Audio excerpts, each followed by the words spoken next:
They call it the Rosetta Stone, but it was a stolen key. Stay with me, it's all gonna make sense. Put your thinkers on. They call it the biggest key in archaeology, but it might just be the biggest heist in history. The Rosetta Stone is praised for unlocking Egyptian history. Yet, it never belonged to the people who claimed it. It wasn't rescued, it was treated as war spoils passed between empires. Ask yourself one question. Who gets to write history when the pen is soaked in theft?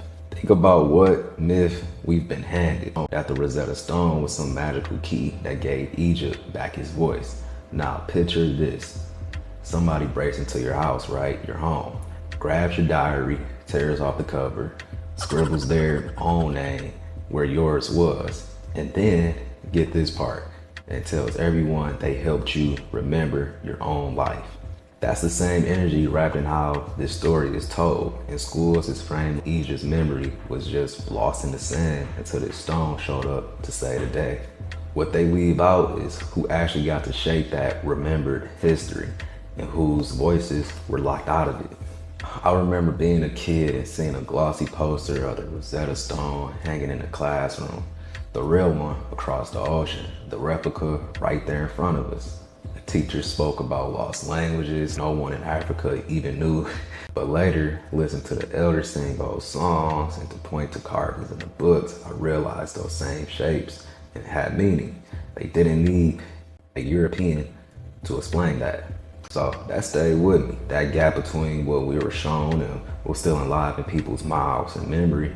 Evidence of living knowledge, songs, temples, traditions, oral lineage shows continuity, but the officials' narrative blurred all of that out. The spotlight fell on Europeans cracking the code, as if ancient Africa had been silent until someone shined a foreign light on it. The people closest to this heritage were rarely invited to interpret it themselves. Their insights dismissed before they could leave the gate, so to speak. So the Rosetta Stone was recovered in 1799 during Napoleon's Egyptian campaign, a recovery framed by many historians as part of a military presence rather than a scientific dig. This wasn't a quiet moment of discovery. It was happening under occupation. Soldiers weren't there with lab and notebooks. They had muskets and orders to claim territory. Finding the stone looked a lot more like an army rifling through someone's home mid-conflict than scholars on some peaceful expedition. Its surface holds three scripts: Greek, Demotic, and you guessed it, Metal Nature. Often referred to it as hieroglyphs, but that's Greeks, and Europeans already knew Greek. That was their end, so to speak, right? Using that, they began piecing together the other two scripts. The key wasn't magic, it was a linguistic shortcut that fit into the education already drilled into them.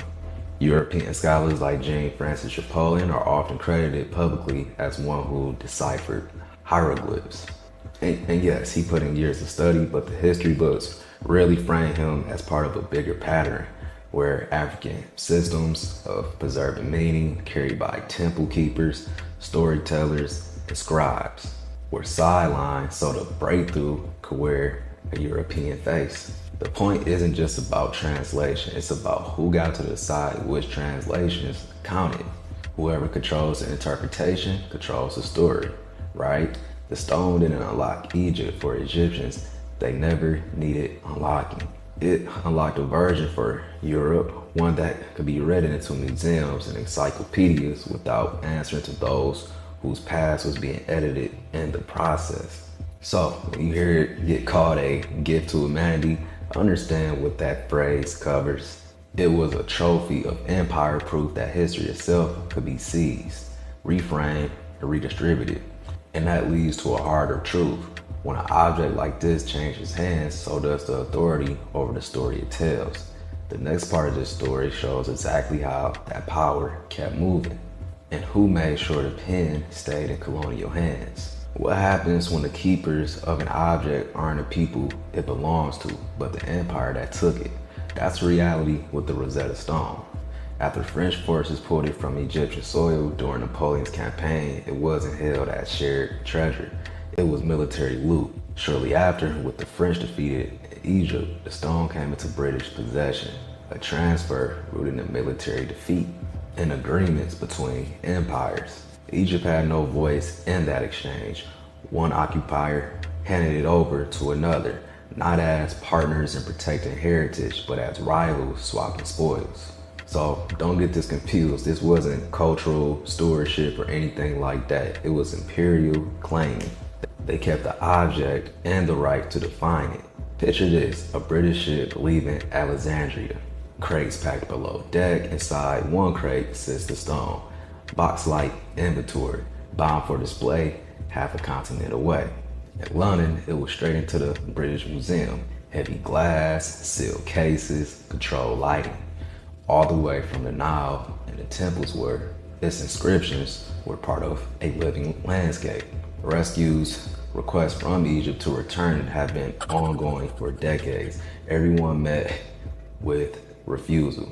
Preservations, they say. Access for the world, they say. But the world in that sentence means institutions that took it and still hold it as proof of their own authority. While the slab sat under glass, its meaning lived on in ritual, architecture, and oral memory. But those living systems were treated like rumor. While the museum label became fact, the keepers at home were discredited. So, priests, storytellers, scribes, dismissed as primitive, even while their insights matched or exceeded what Western scholars could verify. This is where colonial hands show their full grip. By controlling the artifact, they controlled the framing. They could claim they rescued and passed a past they already decided to erase from local authority. The text itself survived intact, but the context, the songs, the ceremonial uses, the frame of meaning was sidelined.